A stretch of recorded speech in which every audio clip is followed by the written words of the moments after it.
Hey guys, welcome back to my channel. तो आज के इस वीडियो में मैं आपको एक्सप्लेन करने वाली हूँ 2024 में आई मूवी संतोष। तो चलिए विदाउट वेस्टिंग टाइम मूवी का एक्सप्लेनेशन स्टार्ट करते हैं। मूवी स्टार्ट होती है संतोष से, जिसके पति की कुछ टाइम पहले ही डेथ हुई है। संतोष के हस्बैंड का नाम रमन है और कुछ टाइम पहले जो दंगे हुए थे उसमें रमन की मौत हुई थी। अब संतोष के घर वाले चाहते थे कि संतोष अपने ससुराल वालों के साथ रहे, लेकिन संतोष की सास उसे रखने से मना कर देती है क्योंकि संतोष और रमन की लव मैरिज थी और उनका कहना था कि संतोष ही उनके बेटे को खा गई है, इसलिए वो संतोष को अपने घर में रखने के लिए तैयार नहीं थी। जिसके बाद संतोष के घर वाले उसे अपने मायके लेकर आते हैं। अब यहाँ पर आने के बाद संतोष एक दिन पुलिस स्टेशन जाती है ताकि वो रमन का सामान ले सके। यहाँ पर उसे पता चलता है कि रमन की मौत के बाद संतोष को पेंशन मिलने वाली थी, लेकिन वो पेंशन काफी कम थी क्योंकि रमन का जॉब ही काफी कम हुआ था। पर वो पुलिस ऑफिसर संतोष से कहता है कि अब रमन की जगह उसे जॉब मिल सकता है।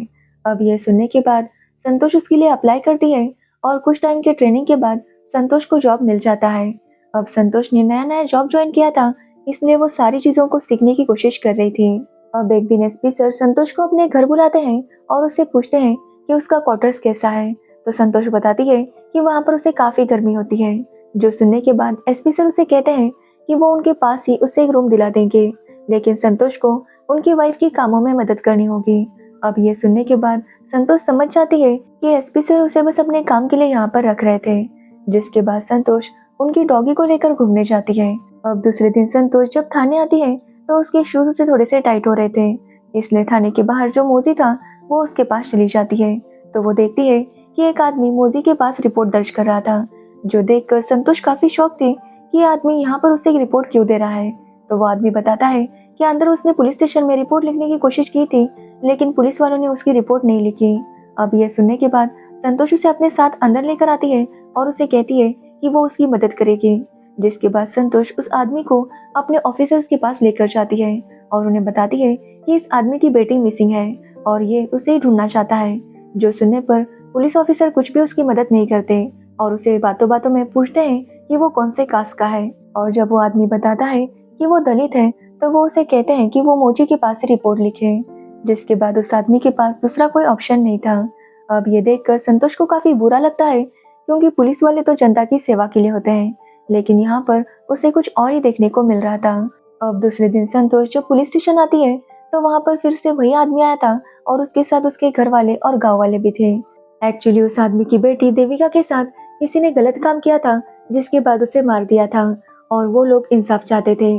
अब ये देखकर पुलिस वाले उनसे वादा करते हैं कि वो उन्हें इंसाफ जरूर दिलाएंगे।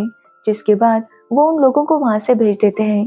तो वही अब देविका की बॉडी को पोस्टमार्टम के लिए भेजना था, लेकिन उसे ले जाने के लिए कोई भी जीप अवेलेबल नहीं थी। जिसके बाद संतोष को उसे एक टेम्पो में ले जाना पड़ता है। यहाँ तक कि रास्ते में एक जगह पैसे भरने थे, वो भी संतोष को खुद ही भरने पड़ते हैं।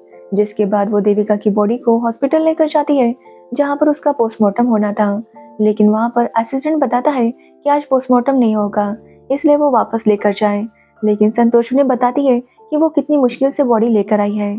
अब ये सुनने के बाद वो असिस्टेंट ही उस लड़की का पोस्टमार्टम करने लगता है, जो देखकर संतोष काफी शॉक थी। तो असिस्टेंट बताता है कि यहाँ पर ऐसे ही काम होता है, डॉक्टर बसाकर रिपोर्ट पर साइन करके चले जाते हैं।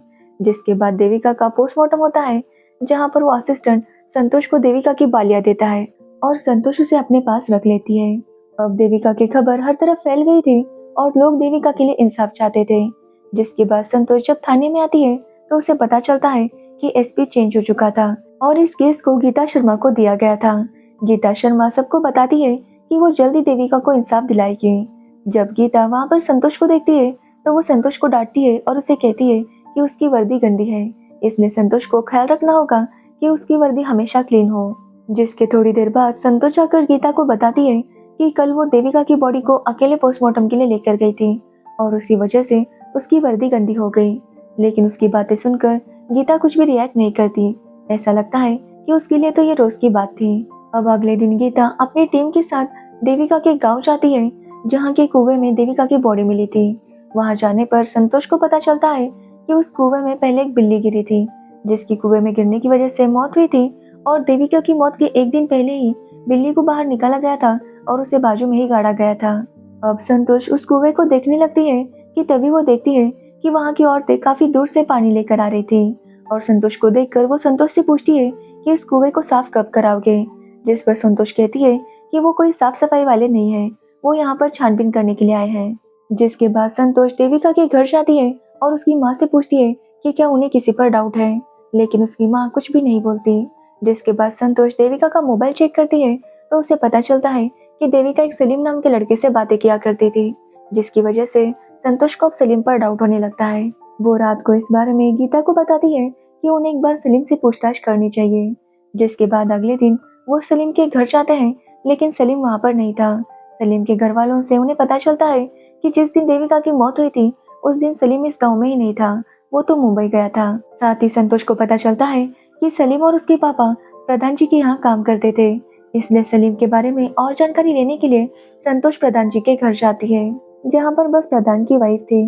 अब संतोष वहाँ के बाकी मजदूरों से पूछती है तो उन्हें पता चलता है कि सलीम के साथ वहाँ पर 100 मजदूर काम किया करते थे और कब कौन कहाँ होता है ये उन्हें नहीं पता था।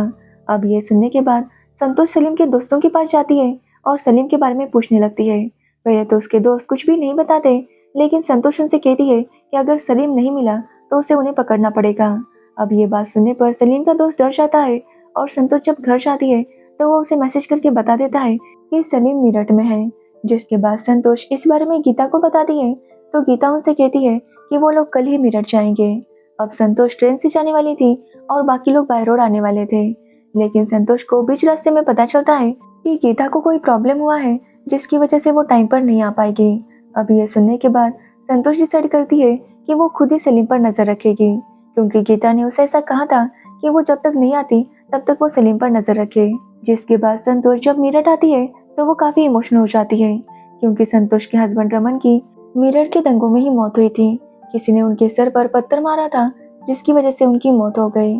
जिसके बाद संतोष सलीम को ढूंढने लगती है और उसे सलीम का पता चल भी जाता है, लेकिन संतोष के मोबाइल की बैटरी लो हो गई थी, जिसकी वजह से वो गीता को इन्फॉर्म नहीं कर पा रही थी। अब संतोष वहाँ पर चार्ज को लगाती है कि तभी उसके पास सलीम आता है और उससे पूछता है कि क्या उससे कोई प्रॉब्लम है, जिस पर संतोष मना कर देती है और सलीम वहाँ से चला जाता है। जिसके कुछ टाइम बाद गीता भी वहाँ पर आती है और वो लोग सलीम को पकड़ लेते हैं। अब गीता संतोष को शाबाशी देती है क्योंकि संतोष ने काफी बहादुरी से काम किया था। जिसके बाद हम बेनीवाल को देखते हैं जो कि देविका के गांव का प्रधान था। वो आकर गीता से कहता है कि उसे सलीम के साथ जो भी करना है वो यहीं पर करे, उसे गांव लाने की जरूरत नहीं है।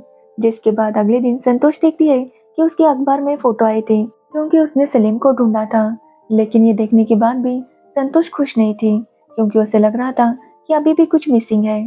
जिसके बाद संतोष देखती है कि सभी पुलिस वाले मिलकर सलीम को काफी ज्यादा टॉर्चर कर रहे थे ताकि वो सच बता सके। तो वही सलीम का यही कहना था कि जब देविका के साथ ये सब हुआ था तो वो मुंबई में था, ना कि वहाँ पर। लेकिन उसकी बातों पर कोई भी यकीन नहीं करता और वो लोग सलीम को इतना ज्यादा टॉर्चर करते हैं कि सलीम की वहीं पर मौत हो जाती है, जो देखकर संतोष काफी ज्यादा डर गई थी। अब संतोष को सलीम के लिए काफी बुरा लग रहा था, लेकिन गीता उसे समझाती है कि सलीम ने जो काम किया था उसके लिए उसे ऐसी सजा मिलनी चाहिए। लेकिन संतोष कहती है कि उन्होंने तो सलीम की बात सुनी ही नहीं। क्या हो अगर वो सच में मुंबई गया हो और उसने देविका के साथ कुछ भी ना किया हो, तब तो उन्होंने एक बेकसूर को मार दिया। लेकिन गीता उसे कहती है कि वो इस बारे में ज्यादा ना सोचे और चुपचाप जाकर सो जाए।